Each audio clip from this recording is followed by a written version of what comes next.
let's kick it off. So yeah, welcome to everyone that's joined the BI user group for February. And on this special day, on Leap Day, which we only get every 4 years, and yeah, we decided, well, let's do something for Leap Day as well. So you'll see that in the upcoming session. So our two speakers for tonight are Sven Vosse from Seidor Analytics and Stefan Janse van Rensburg from Entelect. But yeah, a bit more about their talks shortly. Okay, so since it is a leap day or a leap year day, I need to look at some memes. So for those of you who have forgotten why we have a leap day, if I remember correctly, I think there's technically 365 and a quarter days in a year. So every 4 years we make it up and we have that one extra day. But I like, what's his name? Is it Elmo or something? I like what he says. Why can't we just have 1 hour, extra? Well, sleep in 1 hour extra 6 days a year. And then, of course, you can make use of Leap Day now ask someone out on that day. And then, it's a bit of a cop out to not celebrate your anniversary too often. But then there's also also children that are born on Leap Day. They look forward to their birthday, and then leap year comes and takes it away from them. And yeah, this was actually trending on Twitter today. I'm not on Twitter, I just saw it on the internet. But yeah, they say when you were born on leap year day and waited until your 21st birthday to start drinking, so you have to wait 84 years. That's a good one. Yeah, so moving on. Yeah, I'll just do a couple of admin things before we kick off as part of the introduction and welcome. So we'll get to that shortly. Then next up, we're going to be looking at the BI news, and CEO Zungu will be doing that, but he's having some connection issues. So he sent through a recording, which Sven will be showing to us. And then after that, Sven is going to look at time intelligence with DAX, and I believe there's a consideration for leap years as well. So looking forward to see that. And then Stefan will be looking into if Microsoft Fabric is living up to the hype.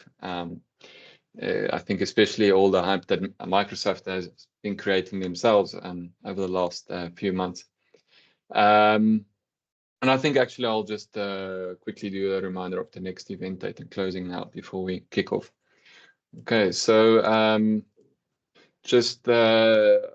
we are on Teams now. For those of you who haven't noticed it yet, we've been on Zoom for many years, but we've moved over to Teams. But just a reminder, it would be great if you could enable your video just to make up for the fact that we are not doing this in person. And then, of course, please keep your audio or your microphone muted while you're not speaking. Or on the other hand, if you'd like to ask a question, feel free to unmute and raise the question or make the comment. And then it would also be great if you can use the raise hand option, just so we know that you have a burning question or something. And just a reminder of the format that we use in the BI user group. We don't follow this strictly, but it's just something to guide us. On odd numbered months, we try to have a topic and a workshop. So with one main talk and a hands-on workshop or a discussion. And on even numbered months, which is where we are now, we typically have news flashes, but today there's no BI flashes, meaning the short 5-minute talks. We're having 2 medium length topics. Okay, and then this is the calendar for the year. And please just take special note of the next event, which is not as per usual on the last Thursday of the month. Due to the public holidays and with how everything works out, we've decided to move it on in the middle of the Feb and the May event. So I think it's 6 weeks apart. So the next event will be on 11 April, and that will once again be in person. And of course online for those who can't make it in person. All right, then yeah, that's it from me. So Sven, over to you to start with the BI news, which is done by Sia. Yes, I've just got to share my screen, including sound, and make sure that the recording is going to work. In fact, I'm going to mute myself now and then play the video. So just if someone can just tell me if you can actually hear the sound, just give me a second.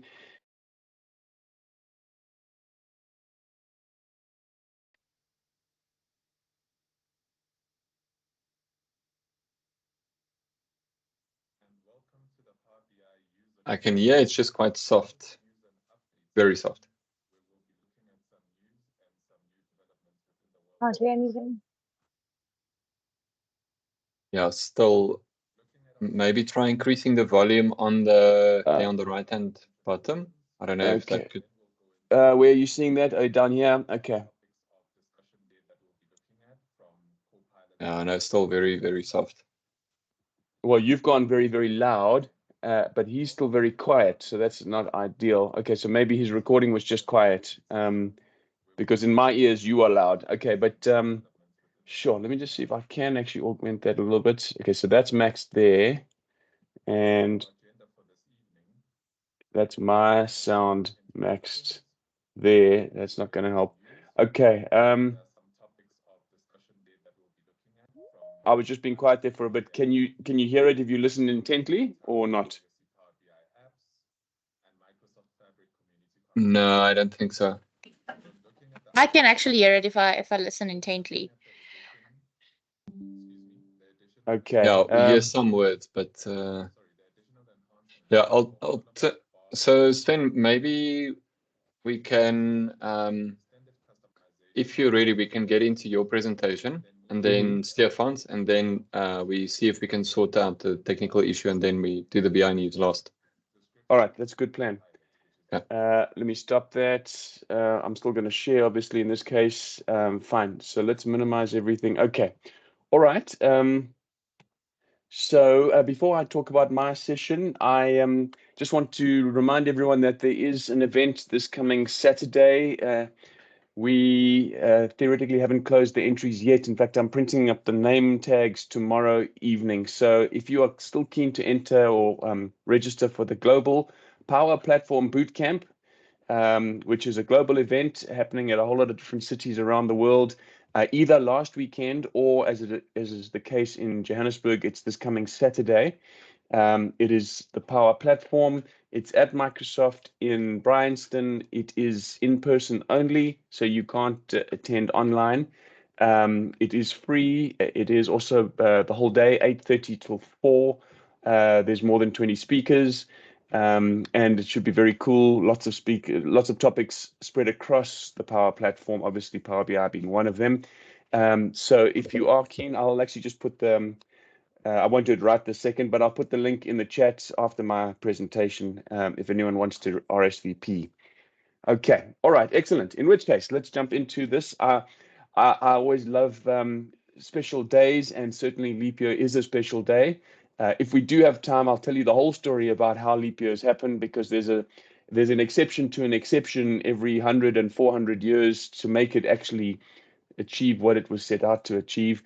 But nonetheless, the main topic is time intelligence DAX functions, in particular, built-in functions. So, and there's a phrase called syntax sugar, which is just a casual way of saying that if you don't know how to do, I don't want to say fancy, but fancy DAX formulas, then Power BI is going to try and make your job easier by allowing you to use certain functions that achieve things in the background that you would have had to have written in DAX, but it requires some knowledge.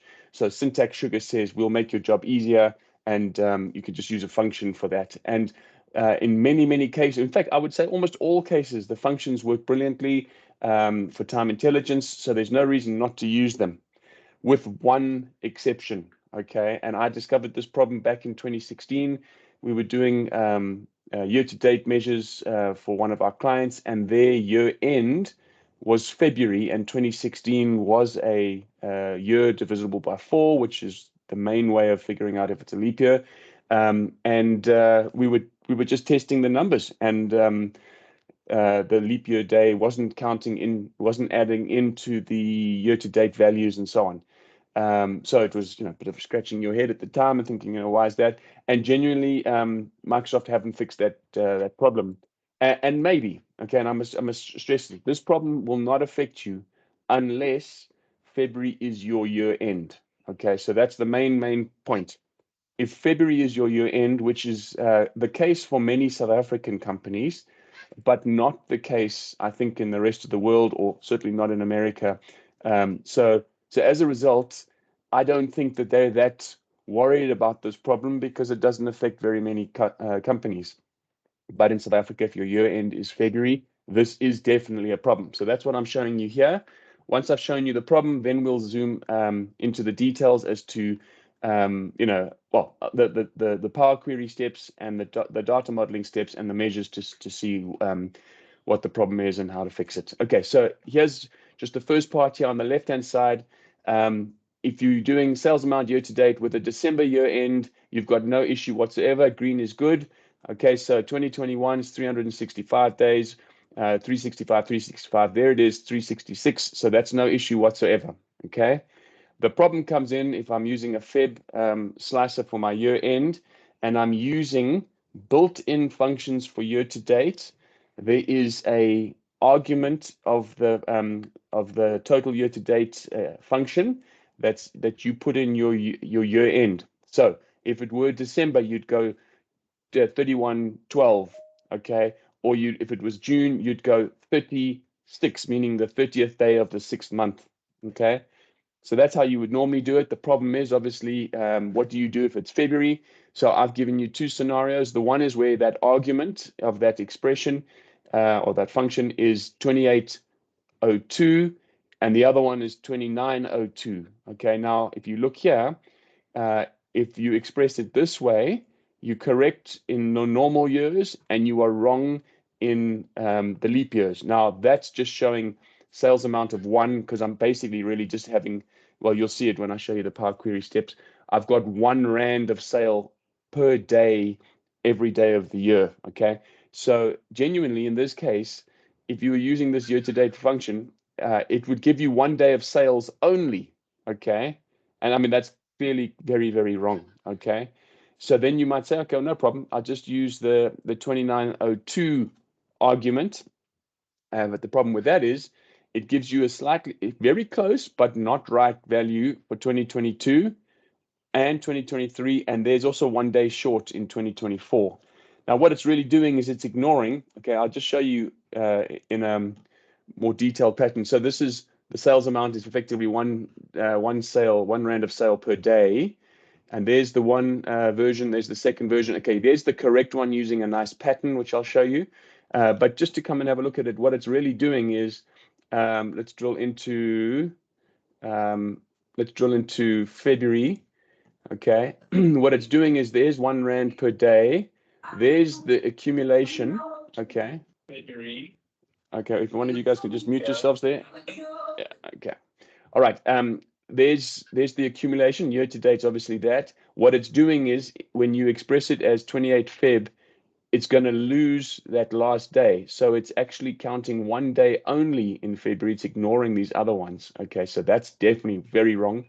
And if you're using this one, what it's doing is it's going all the way there, but then I've got to go back 1 month. I've got to go forward 1 month to March, where my March is there, drill into March. And there, in this example, it starts on the 1st of March. This one starts on the 2nd of March. Anyway, the point is it's wrong. We don't have to go in, all the details about it. The point is it's wrong. So that's the problem. Okay. Oh, I'm still drilled in. Okay, I was going to say that's wrong all over the place. But okay, I've drilled in. So let's just drill up. Okay, fine. So that's year end December, no issues. This is year end February. In either of these two options, you've got a problem. So you actually have to write a proper DAX measure for it, okay, which means you've got to understand filter context, well, should we say initial filter context, and then how you use calculate to override the initial filter context to give it a proper evaluation context. You've also got to use all to clear the table so that the context is not restricted to the initial context, and then you've got to get the entire calendar and then manipulate that. So that is not black belt DAX, but it's also not white belt DAX. So some people haven't got there yet. And so as a result, you would normally rely on these other functions. Okay, so let's go into Power Query quickly. I'll show you what I've done. In this case, there's the sales table. It's literally R1 of sales for every day. So that's easy. And that's just so that I can get 365 sales amount for each of the years. Okay. Then just bear in mind, if you ever want to use time intelligence built-in functions, you have to have a calendar table. By the way, if you're using other DAX measures, meaning a measure that you've written for year to date, it is not required to have a calendar table, although it's always useful and probably advisable to have a calendar table. So I've got a standard script that we use. These are the steps, and I've got, calendar year, month, year, month, and I've also got a column or a number of columns that deal with fiscal or financial years and months with a parameter that we put in. So the parameter is 2, which is saying my year end is the second month, meaning February. If I were to change that to a 6 or a 12, that would mean a June or a December year end. That would just mean the operating company that's using this calendar has a June or a December year end. But in this case, the 12th month there, the 12th month is February, and that's their year end. So there's nothing fancy in here. This is not where the issue or the problem lies. I just wanted to show you that. Okay, so I'm going to close and apply. Now we've got to get to the actual DAX itself. So let's have a look at that. Right, let's minimize that. Let's get that a little bit wider. Okay. Oh, wait, let me just look quickly at the data model. So very, very, very basic. Okay, we've got our calendar, we've got our sales table, and I've got date linked up to date. I mean, there's nothing more to it. It's as simple as anything. So that's not where the problem lies either. The problem lies in the actual measures themselves, particularly the syntax sugar. Okay, so there's sales amount. It's just adding up the sales column. Okay, so sum of sales column. There's the December one. Okay, and you can see this is the built-in function, total year to date. Okay, there's a whole lot of syntax sugar happening there because in the background, it's using a calculate, it's using a filter and an all to make it all work. Okay, but if you don't know how all those things work, this is obviously far easier. The problem is, well, there are multiple parts to this measure, to this function. The first one is the measure that you're working on, in which case sales amount. Then you've got to specify your calendar date column. Okay, and then after that, you've got a third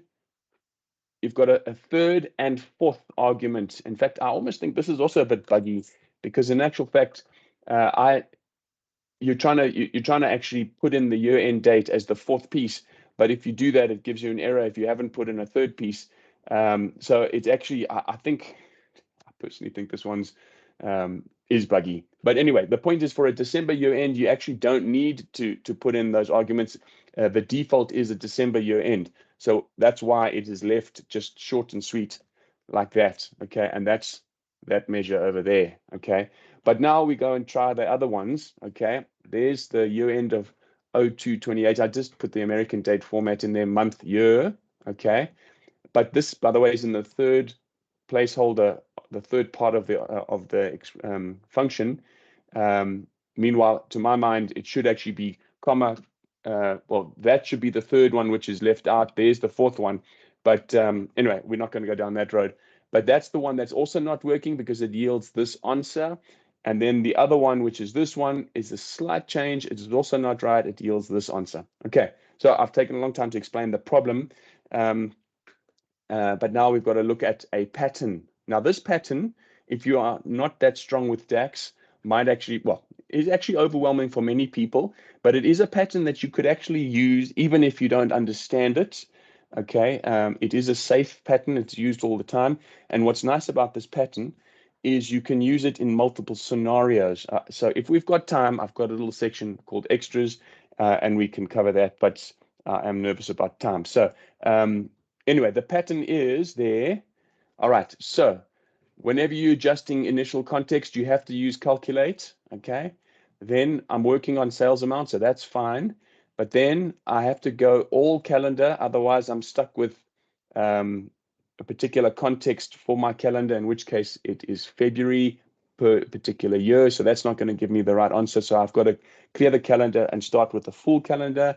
And then I've got to do some filtering operations where I'm keeping my fiscal year number the same as the context.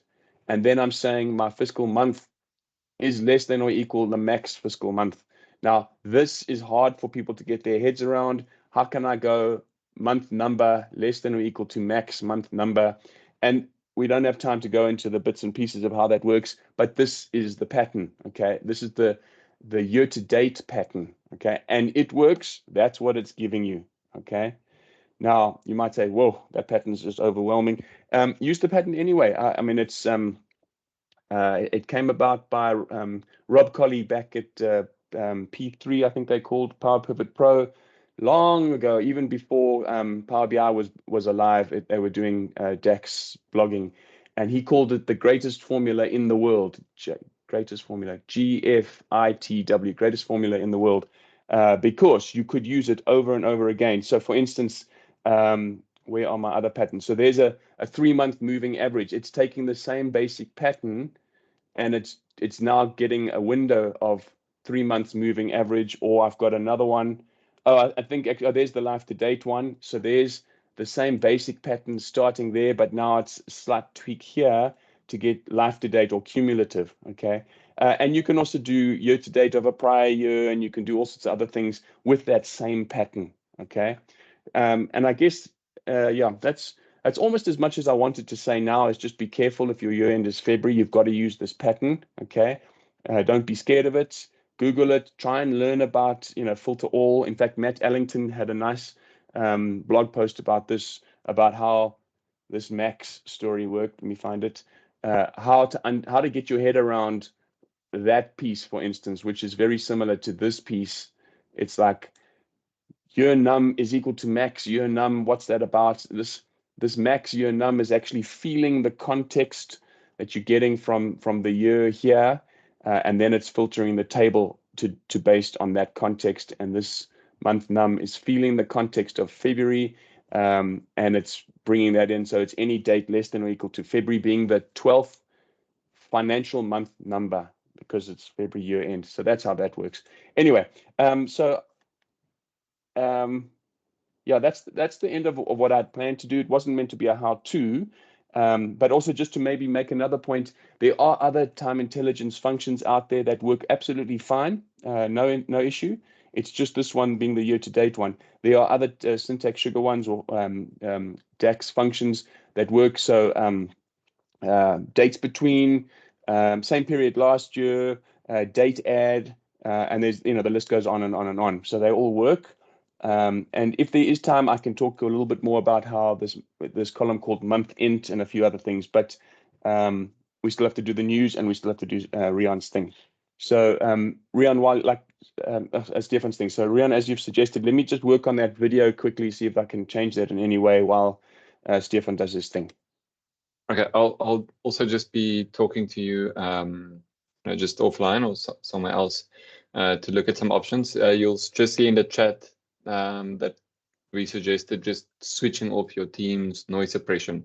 That could also help. Okay. So, all right, yeah, good idea. So we can look at that after Stefan's talk. But yeah, thanks for that, Sven. That was actually really enlightening. And I like that. What's the greatest formula in the world? If you could post an article to that, just referencing that, I'm sure that explains how the formula works as well for those of us who would like to see it. Yeah. They have revamped their website many times. They've also put so that original article is not there from way years ago, but I will see if I can try and find one that is similar and so on. But actually, the real one to find actually is Matt Ellington's one, which is trying to explain the less than or equal to max, whatever. That's actually, I quite like that one. So I'll try to find that one too. Yeah. Okay. I see Tian is mentioning in the chat where many year-to-date calcs go wrong is where you add it into a monthly line graph showing progress. A monthly, okay. Yeah, so then monthly it line, filters yes. by month, and then a lot of time you'll just see the monthly total and not the actual running total Okay. for the year. Okay, that's why you need all, filter all, Yeah. that combination. But also in this case, if you're doing a monthly graph and you want cumulative during the month, then you actually want a month to date, okay, which there is a total MTD, okay, story, but I would still use that same pattern and actually go to a month, or in fact, a day-month granularity rather than a year-month that I was showing you earlier. So that pattern is very powerful, is really what I'm trying to say. Yeah. Cool. Thanks for that, Sven. And then Stefan, over to you. That's very cool. I'm going to start sharing screen, and then just a comment on your talk, Sven. Right, there he goes. So I'm going to share the entire screen on that one. Yeah, there we go. So I googled the greatest formula in the world just to see what would come up, and lo and behold, it was not. So it says here that this is the best formula in the world, And I would but agree it's with you. number 2. Sven, it is number 2. That's not bad. And P3 is Power Pivot Pro. That's their rebranded website. Yeah. Yeah, so Yeah. you know, it's the second greatest formula in the world. It's not, Oh, it's not so wow. bad. Wow. At least according to Google. And I also saw this cute leapfrog thing here because it's the leap year. Yeah. No. Okay. But yeah, so like I said, I'm doing my presentation on Miro. There is a link in the chat above. I'm pretty sure everyone should be able to see the history when you join. I pasted it if again just now. not- So You did? Okay, great. You should be able to get in. There is a password. The password is just BIUG, all small letters. Very, very straightforward password. And yeah, I'm gonna kind of leave this board open. So if you want to come back to it after the session, feel free. And I might even answer some questions in the future or do future presentations of the same board if I do one again for the BI user group, at least in 2024. Okay, well, without further ado, let's get into my talk. I want to talk to you guys about Microsoft Fabric. I know, right? Ugh, everyone's talking about Microsoft Fabric. If you see, this is what it looks like.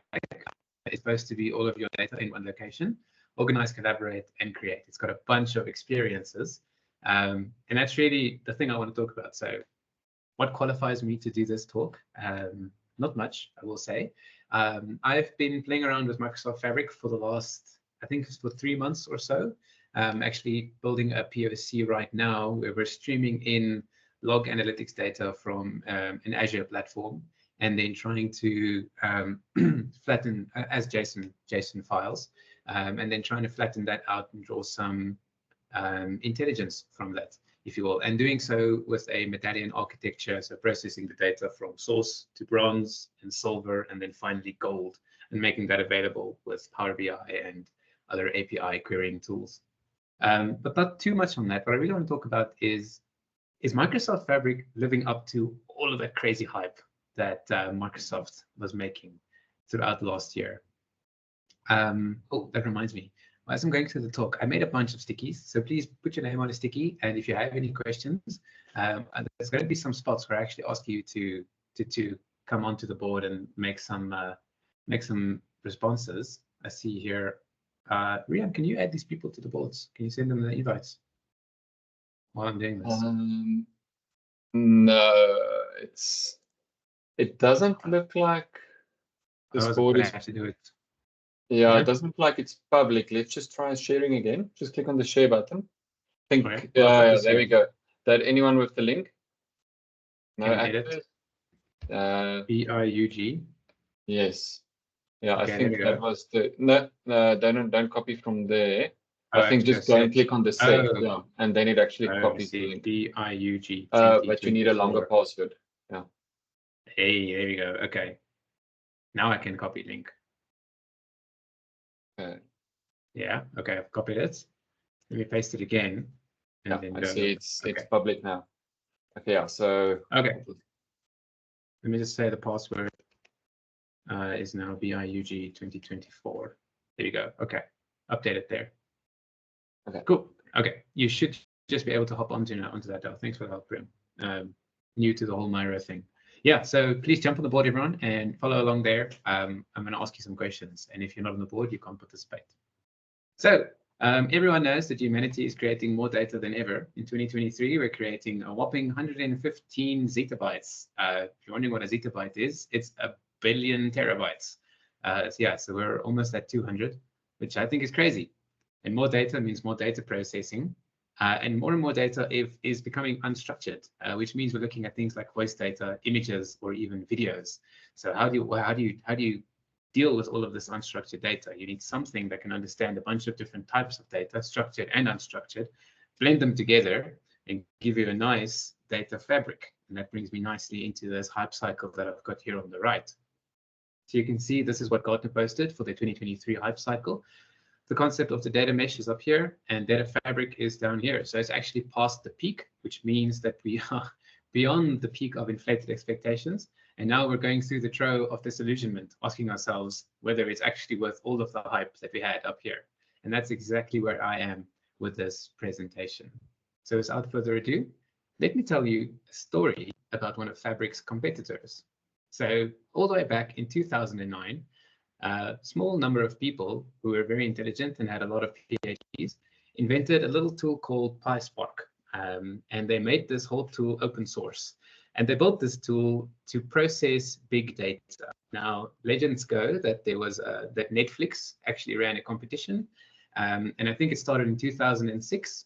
And they wanted someone to give them an algorithm to process all of their users' watch data to build a better recommendation engine. And by the end of 2009, the tool that won, they had thousands, if not more. They had a lot of people trying to take part in this competition. And at the end, Spark was born out of that competition. And if you know anything about Spark, you'll know that it is it's a tool that works with distributed data processing. So it enables you to process a lot of data very quickly, record speeds, in fact, especially at the time. But then the guys who made this, they were really great people, and they made it completely free and open source to the whole world. So they couldn't get anyone to actually adopt it because businesses didn't trust something that they couldn't pay for. And then in 2013, the same people created a company called Databricks. And Databricks was basically just a platform that allowed you to use PySpark. And Databricks cost money. It can cost lots of money if you do all of your data processing there. And since then, it has just exploded. It's grown exponentially year after year. In 2015, they became an AWS partner. In 2017, we had the launch of Azure Databricks. And then in 2019, they launched their, what I think is their second greatest invention is the concept called the Delta Lake, which allows you to transform existing lakehouse tables into Delta Lake tables. And that enables you to track the versioning of those tables very, very efficiently. Databricks is not a publicly traded company, but they are currently sitting at a $43 billion valuation. So there's a lot of money going around, and there's a lot of people trying to get a slice of that pie. So I put this question here: what other Spark implementations am I missing? So I definitely don't have all of them on this list here, but I tried to think of the few biggest ones. One of their biggest competitors is Snowflake. They actually had their IPO a couple of years ago. They're currently sitting at $76 billion market cap. Azure has integrated Spark into not just their own version of their own implementation of Databricks, but also into their own tools like Azure Synapse Analytics. And then AWS has also come to the party. They built AWS Glue, and all of Glue's processing is also in Spark by default. So yeah, everyone is using Spark kind of as a competition to Databricks. So yeah, I'd like you guys' thoughts. Am I missing any Spark implementations here? You can either shout them out on the screen, or you can post a sticky here where I am. I'm keen to hear you guys' thoughts, what you think. But I'm not gonna spend too much time because I really want to get to Fabric down below. But the point being that there's clearly lots of money to be made. And now we enter our star player, Microsoft Fabric. So in my opinion, Microsoft Fabric is Microsoft's answer to Databricks. Instead of having to license a Databricks platform and that uses someone else's technology, I think Microsoft is trying to get that bigger slice of that pie by building their own tool that only works in Microsoft. So maybe you can skip the question above. I'm kind of curious in the room here. If you have some time, put a sticky here. what experience have you had with Microsoft Fabric? Kind of just get a feel for the room, people who have tried it, people who played with the trial, or people who built a POC or actually a fully fledged solution. So I guess I'll put my own sticky and just grab a sticky here. That's me. I'm busy building a POC. I'll make mine white. Yeah, okay. So I think, yeah, they launched the trial last year in June. I think that's when it kind of came out.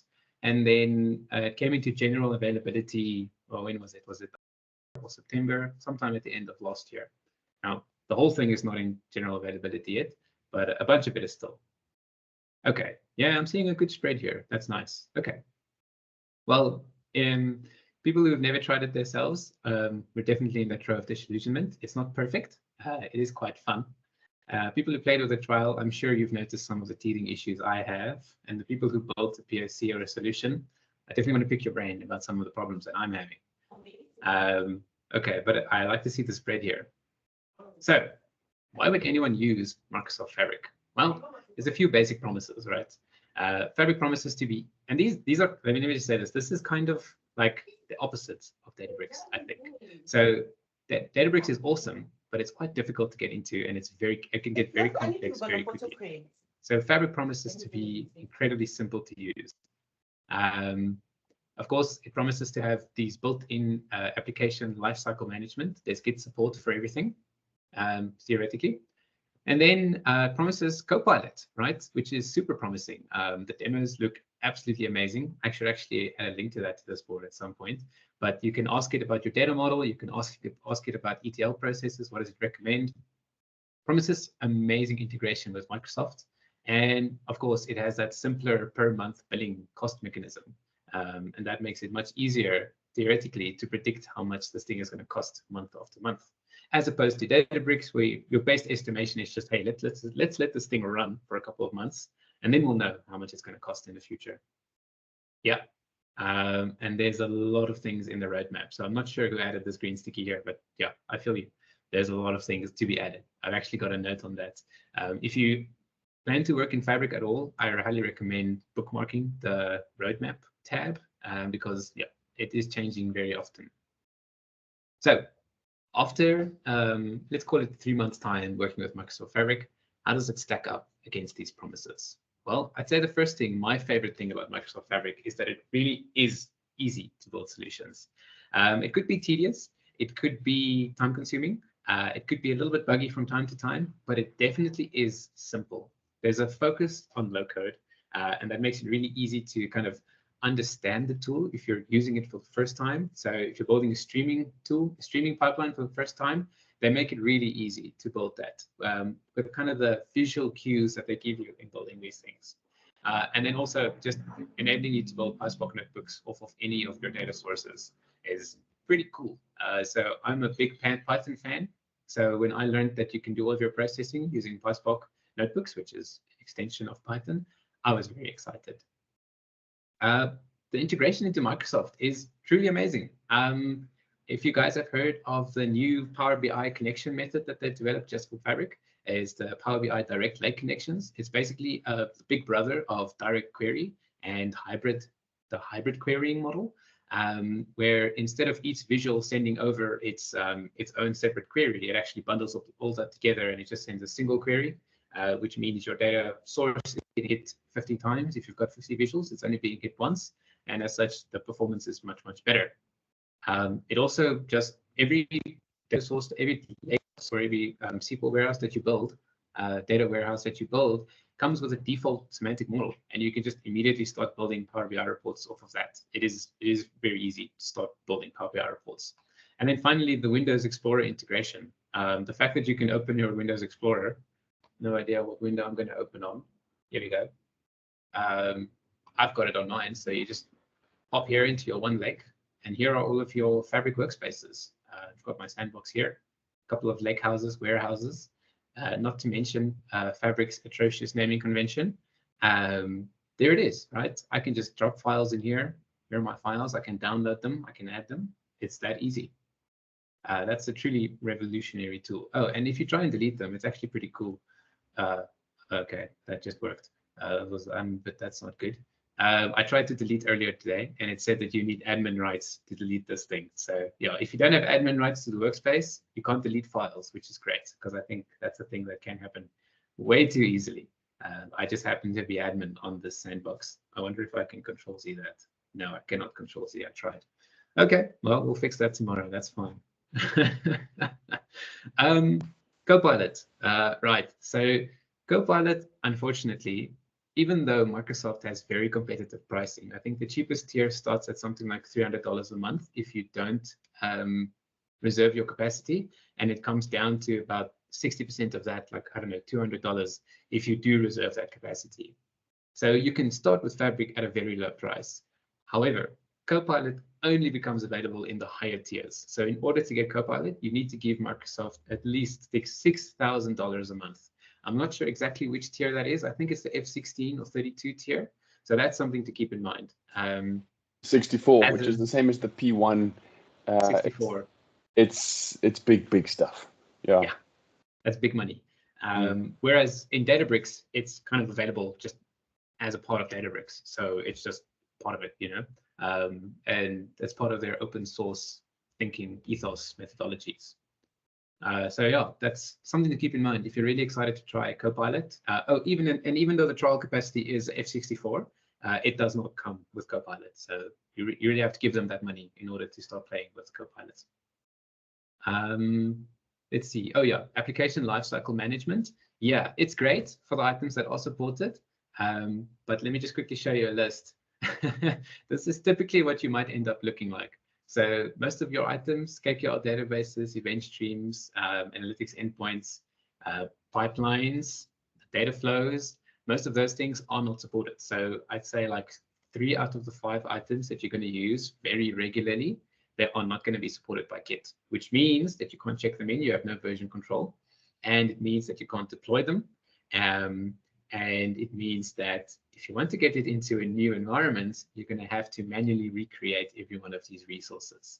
So yeah, that is one of the things that's in the roadmap. So it's coming apparently in Q1 of 2024. I am very excited for that, because then I think Microsoft Fabric will really be coming into its own. But before I get there, I just want to talk about this billing. So for me, I had to change my thinking about what it means to have kind of a dedicated capacity instead of pay as you go, which I've been used to working in the cloud the last couple of years. If you tell Fabric that you want X number of capacity units a day, if you don't use that capacity, you're still going to be paying for it. And then also you get a set amount of capacity per day. So if it's used up, that's it. You can do no more work that whole day unless you upgrade your capacity. So there's kind of a risk here. If you do have the small capacities, that you could spin up a stream, uses up all your capacity in 3 hours, and then you can't do any work for the rest of the day. Just keep that in mind if you do start working with that. So this is kind of typically what your bill would look like. So we've been using it for about a month, and you can see we're sitting on about $200. This is on the 2 capacity tier. And well, this is a bit more than $200 if you sum up everything.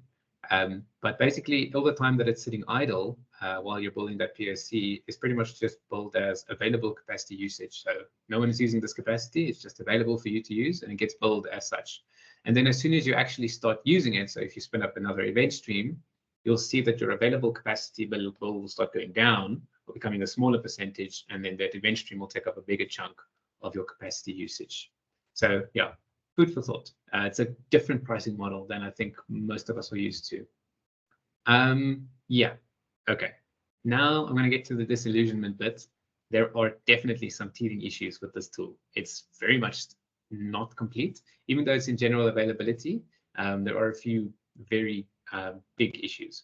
But there's so much potential. Like, I'm rooting for Fabric just to like fix these issues, and then it's going to be amazing. So if you've ever used Python, this is the naming convention that they use for their Python files. It's got a .notebook file, and then the actual Python file has a dash in there, which means that this Python file can't be imported by any other Python directories or any other Python modules whatsoever.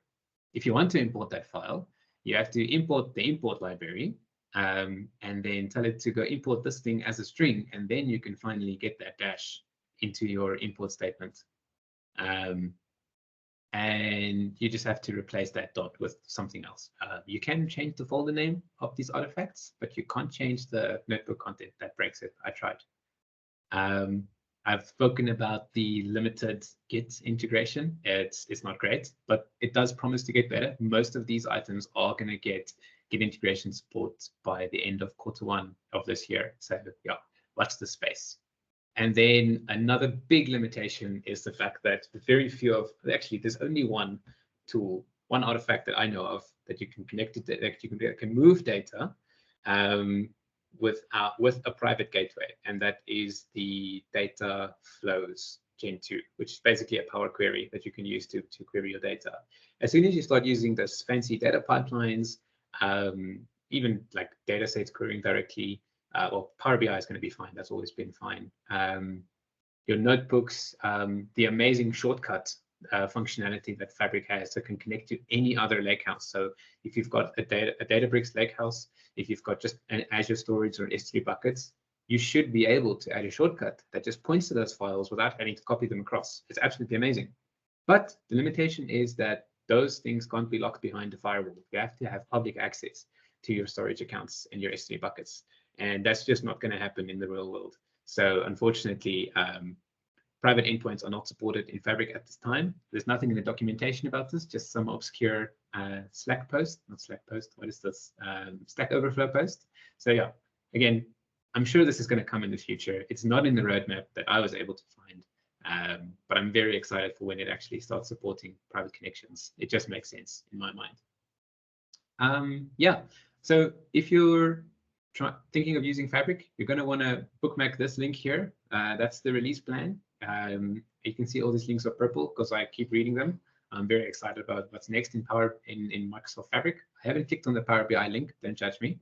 But I am very excited about these other experiences that they're continuing to develop in the future. So with the last 10 minutes left, the question remains, is it living up to the hype? I think it is not, unfortunately, but it is shaping up and growing to live up to that hype in the future. In the very near future, I think it's going to get there. So we're really on that. I think we're back on that upwards curve. But just go back to the Gartner hype cycle up here. I think this was in 2023. We're a little bit further along this curve now. I think we might be on our way back up as more and more features come into general availability. Yeah, so that's all I have to say. I made a parking lot here. If you have questions, you can put them here. I'll try to respond in the chat, or I'll just answer here. But otherwise, that is my thoughts. So thank you very much for listening. If you have any questions, I don't know if we have time for questions. I don't know if I used up all my time. Sven, Miriam, should we just continue with the news? The answer is I can't get the sound to be any louder than it was. And the reason is I genuinely think the recording volume was too low when Sia recorded it. So, I mean, I tried to take off noise suppression. I already on the audio player or the video player that we use, I'd maxed the volume there. I'd even found a graphic equalizer that I adjusted. It didn't help that. So I genuinely think it's the recording. Sure. But I think if you listen to it, so Rian's suggestion in the chat to me was, we can upload it as a separate video, and that's fine. If you listen to the video on your normal computer as opposed to through this meeting, I think you'll hear it fine, because I can actually hear it fine. It's not as loud as it should be, to be comfortable. Okay, sure, no problem, Sen. So I think we have a little bit less than 10 minutes left.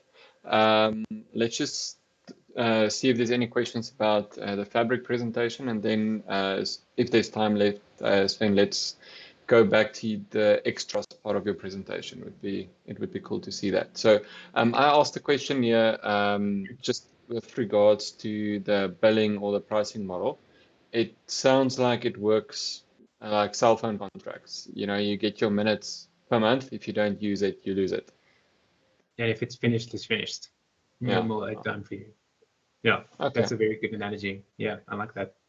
And I think what I also just posted in the chat here is obviously there is an alternative, and you can just create all these resources on Azure, but that also comes with an overhead, then you need to pay salaries.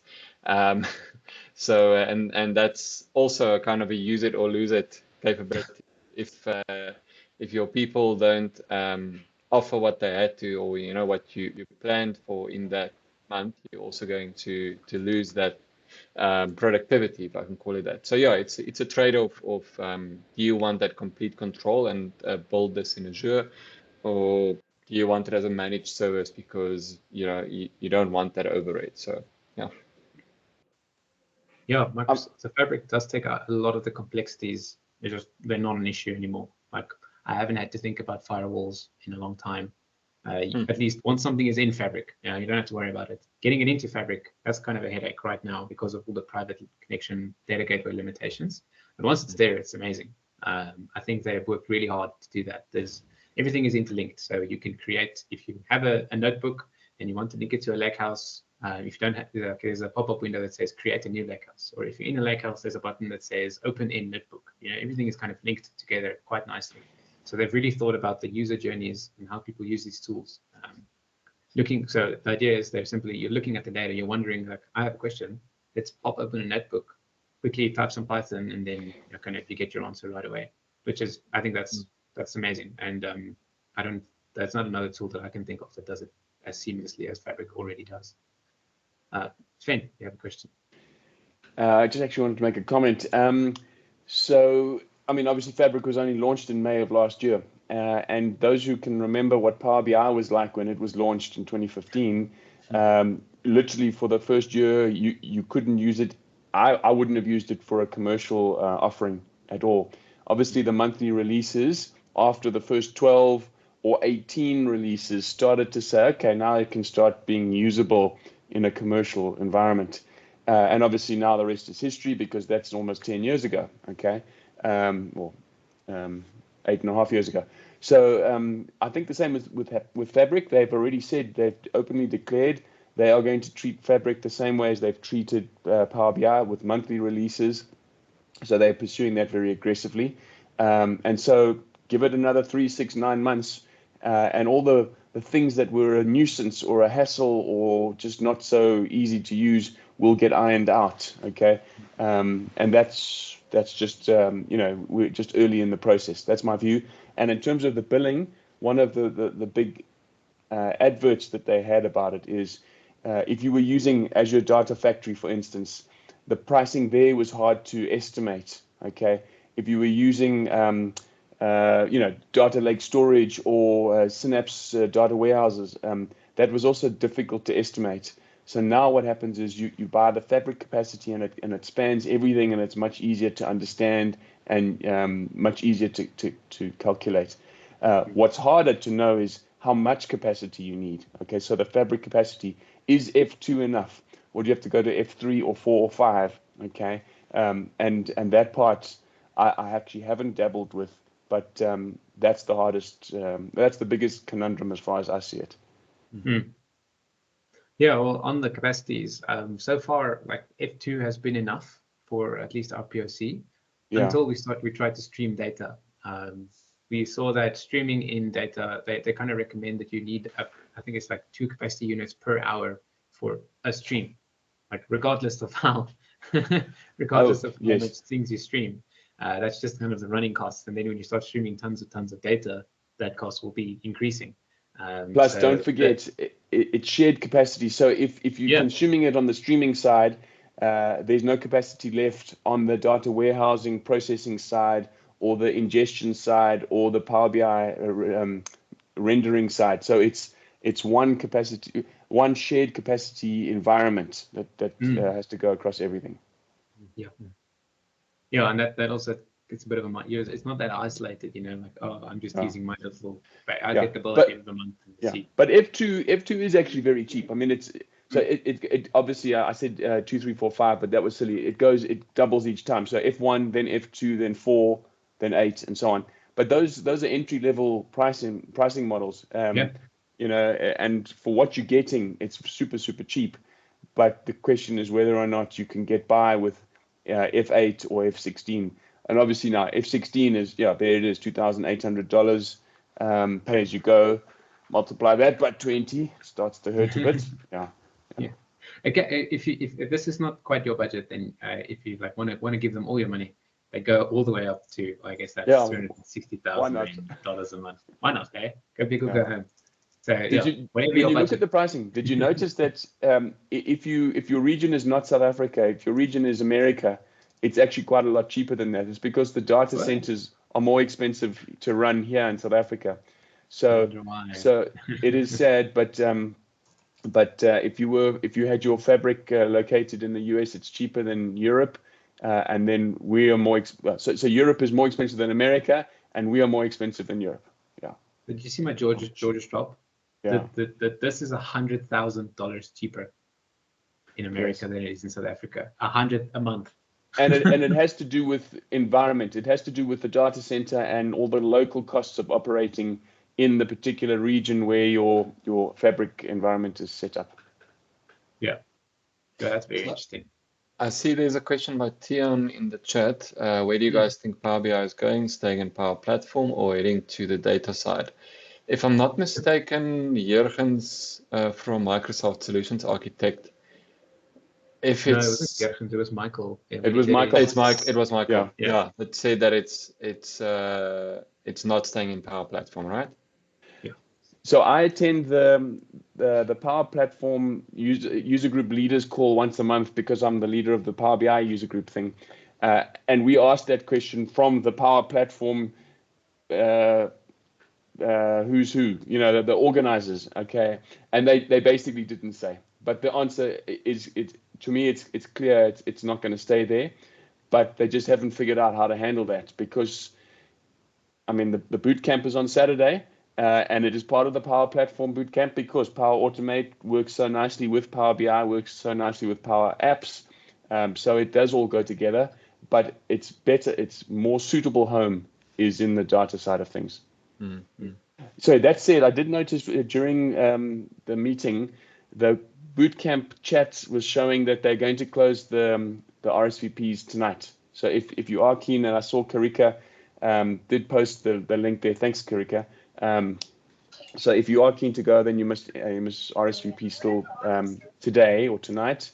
Otherwise, you'll be out in the cold. Okay, thanks. I think we've reached the end of our time, right on the dot on 6 o'clock. So just before everyone drops off, I just want to make you aware of our next session. So just a second. Yeah, I'll post a link in the chat just now. But you can actually go and RSVP to it so long. You can see it's on Thursday, 11 April. There's also directions here of how to get to the offices because it's going to be hybrid. So yeah, you can also join on Teams here. But you'll note very specifically that the details and the name of the event is still to be confirmed. So that means we need volunteers here to, yeah, please come and present a topic. So yeah, we would really appreciate that. So I'm just going to post this in the chat. You can just email me if you have a topic to present at our next event, or even you could raise your hand here, make a suggestion, and we can just note down your email and reach out to you. I've just put that article in the chat, by the way, the one by Matt Ellington that explains how the various parts of that pattern works. Okay. I actually looked up the greatest formula in the world was first blogged about in 2011. Okay. And at that time, obviously DAX was very, very new. Okay. Power BI hadn't even been created yet. And Rob Colley had a slight variation of the measure. He's obviously optimized it since then. So I actually didn't share that one because it's kind of leading you slightly astray. So I didn't send that one. But the Ellington one is better, I think. More recent as well. Awesome. Thanks, Ian. Thanks, man. I've bookmarked it in my Power BI folder. All right. Well, then, first of all, thanks to our speakers for tonight. Thank you, Sven. Thank you, Stefan. And thank you for everyone else who joined and contributed to the session. The recording will be up on our YouTube channel days and get out on a message. And also just a reminder, the next event is hybrid on Thursday, 11 April. And we need speakers for that event still. So yeah, please let us know if you could present there. So yeah. That's it. Thank you, everyone. Have a lovely evening. Thank you for Well done, participating Rian. on the Thank you. call. Thanks, everyone. Stefan, I really enjoyed your presentation, so thank you very much. Yeah. Myro for the win, Thanks, guys. I know it was the content, it wasn't the platform. Eh? It was the content. Yeah, Yeah. well done.